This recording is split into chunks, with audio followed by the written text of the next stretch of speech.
Les affaires non résolues, ou cold case, peuvent s'avérer frustrantes. Frustrant de savoir qu'un meurtrier se balade toujours dans la nature, prêt à recommencer et faire d'autres victimes. Frustrant d'avoir ce sentiment d'injustice où un crime n'est pas puni. Et surtout, frustrant de savoir qu'une famille ne sait pas ce qui est arrivé à leurs proches et ne peuvent donc qu'à moitié faire leur deuil. Mais pour autant, il ne faut jamais perdre espoir. La preuve en est avec l'affaire d'aujourd'hui qui est restée non résolue pendant 58 ans. Il y a eu de nombreux suspects et l'enquête n'a jamais vraiment cessé. C'est au fil des années plus de 230 enquêteurs qui y ont participé, sans jamais parvenir à la clore. Jusque très récemment, en février 2022, quand un jeune étudiant de 18 ans a réussi à identifier le coupable grâce à la généalogie.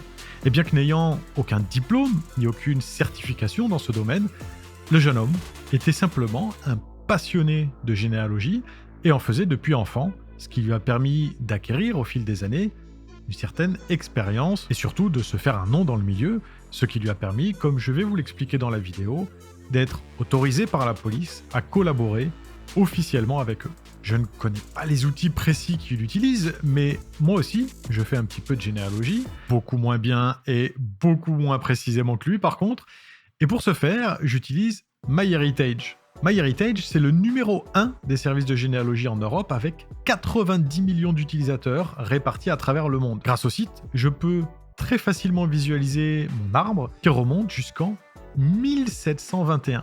C'est du côté paternel le plus loin où on soit remonté. Je dis on parce que mon père et mon oncle ont fait le plus gros du travail en vrai. Et ça m'a permis de découvrir qu'a priori, mes racines sont suisses. Et aussi que mon nom de famille n'a pas toujours été celui qu'il est aujourd'hui, il a été légèrement modifié au fil du temps. En plus de la fonction arbre et de plus de 18 milliards de documents d'archives disponibles, MyHeritage a 2 autres fonctionnalités que j'adore. La première, c'est la restauration d'images que j'utilise, vous le savez maintenant, pour chaque vidéo. Je vous fais la démonstration avec la photo de la malheureuse victime de l'affaire d'aujourd'hui. Les 3 seules photos disponibles en ligne sont en noir et blanc et en basse résolution vu qu'elles datent des années 1960. Et en seulement 2 clics, j'ai non seulement augmenté la résolution, mais aussi colorisé la photo. Et la deuxième fonctionnalité que je vais tester en direct pour vous, c'est tout nouveau, ça s'appelle AI Time Machine. Vous l'avez vu dans la dernière vidéo, même si elle remonte un petit peu, je commence à tester l'utilisation de l'intelligence artificielle pour illustrer mes récits. Et bien là, je vais utiliser l'intelligence artificielle pour voir ce à quoi Raffu aurait ressemblé à différentes époques. J'upload quelques photos, je clique sur un bouton, et hop. C'est énorme. Enfin bref, MyHeritage, j'aime vraiment beaucoup. Ça permet de construire facilement son arbre de famille, de restaurer d'anciennes photos et de se transformer, soit ou ses proches, en figure historique. Plutôt cool, vous trouvez pas? Si vous voulez aussi le tester, je vous laisse un lien en description et en commentaire épinglé qui vous permettra de l'essayer gratuitement pendant 14 jours. Et si à l'issue, vous souhaitez poursuivre votre expérience avec MyHeritage, le lien vous permet d'obtenir une remise de 50%, rien que ça. Alors n'hésitez pas, allez jeter un œil. Sur ce, plongeons dans l'histoire vraie incroyable de la manière dont le meurtre de Maryse-Anne Chiverella a finalement été résolu au bout de 58 ans. Générique.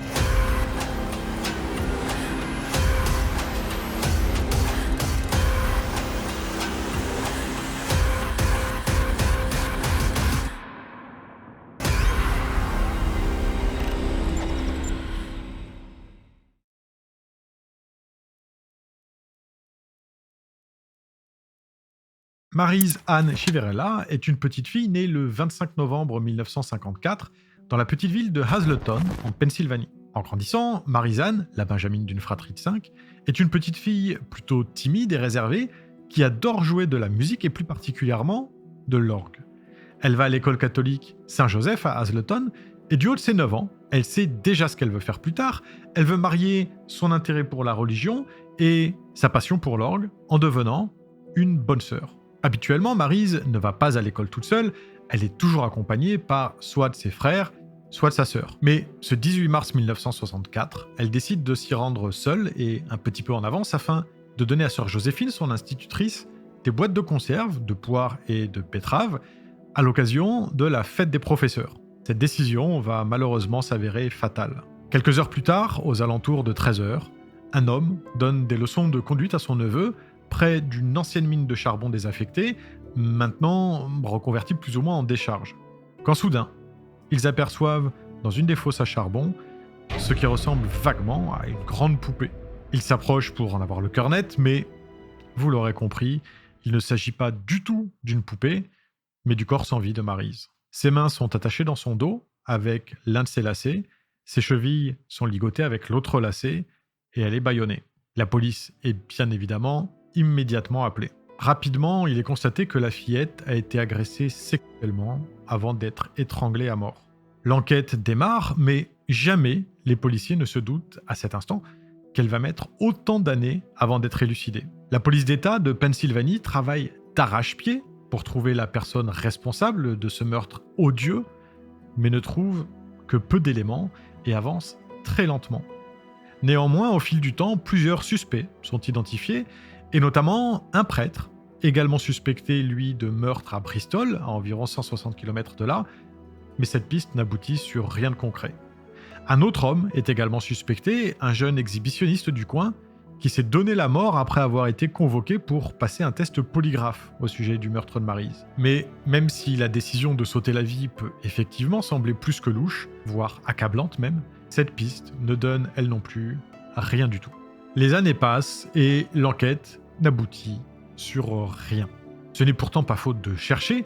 L'affaire totalise à ce jour près de 4500 pages de rapports avec près, comme je vous le disais tout à l'heure, de 230 enquêteurs qui ont participé de près ou de loin sur une période de presque 60 ans. Mais celui qui va résoudre l'affaire, ce n'est pas un policier. C'est un jeune garçon de 18 ans, Eric Schubert.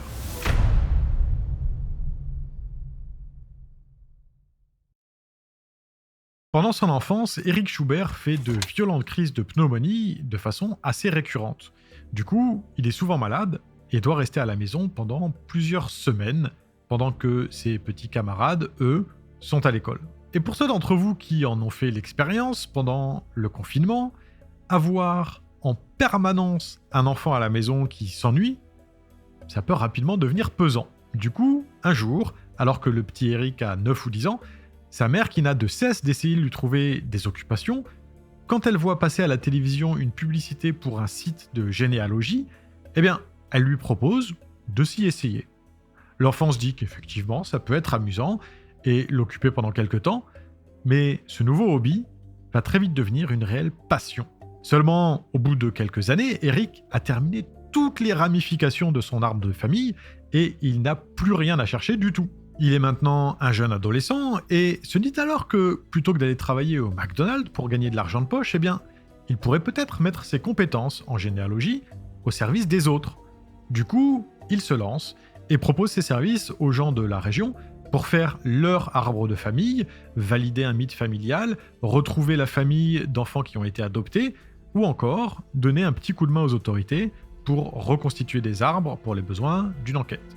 Au début, il est plutôt incertain sur l'intérêt des gens pour le service qu'il propose, d'autant plus qu'il est à peine âgé de 14 ans et n'a évidemment aucun diplôme ni aucune formation reconnue dans ce domaine. Mais l'expérience qu'il a et les résultats qu'il obtient suffisent à rapidement lui permettre de se faire un nom, malgré son jeune âge. Pour lui, quelle que soit la nature de la mission qui lui est confiée, le principe est toujours plus ou moins le même. Grâce à l'ADN uploadé par telle ou telle société, comme par exemple MyHeritage, il propose aussi un kit ADN. Une fois uploadé, donc, Eric parvient à trouver des correspondances avec l'ADN de ses clients, mais parfois ça remonte très très loin, des arrière-grands-parents. Et à partir de là, il faut redescendre minutieusement l'arbre en procédant par élimination jusqu'à arriver soit au client, soit dans le cadre d'une enquête de police, jusqu'au suspect. Amusé, Eric explique que parfois, ses clients lui en veulent parce que, par exemple, ils étaient persuadés d'être des descendants de figures célèbres, à l'instar d'Abraham Lincoln par exemple. Alors, quand il réussit lui à déterminer qu'en fait, ça n'est pas le cas du tout, il lui faut prendre des pincettes pour le leur annoncer. C'est déjà arrivé que des gens se fâchent après l'annonce du résultat et soient dans le déni total. Bref, Eric gagne en expérience et en réputation encore plus.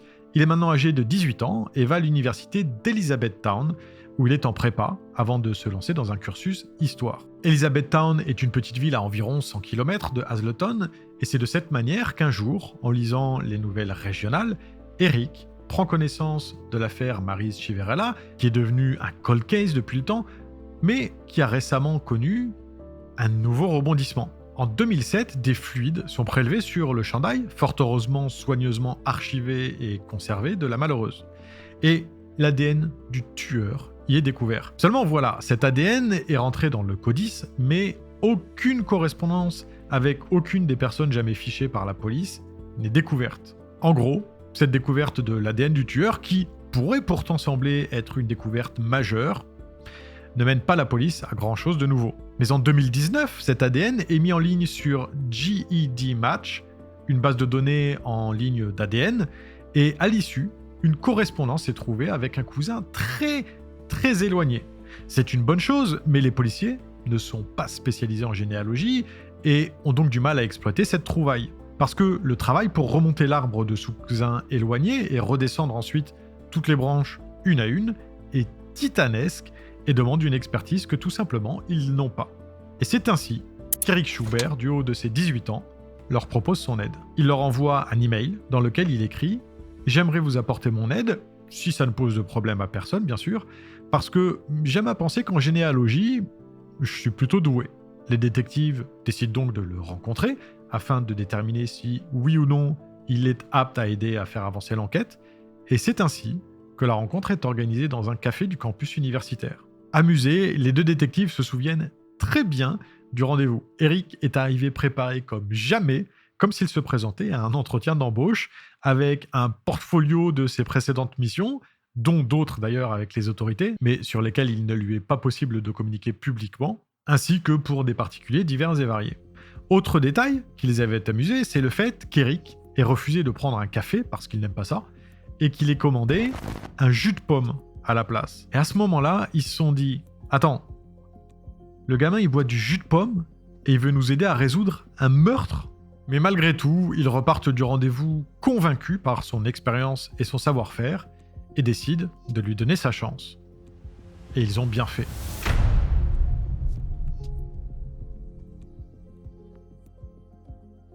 Nous sommes en 2020 lorsque Eric rejoint l'enquête.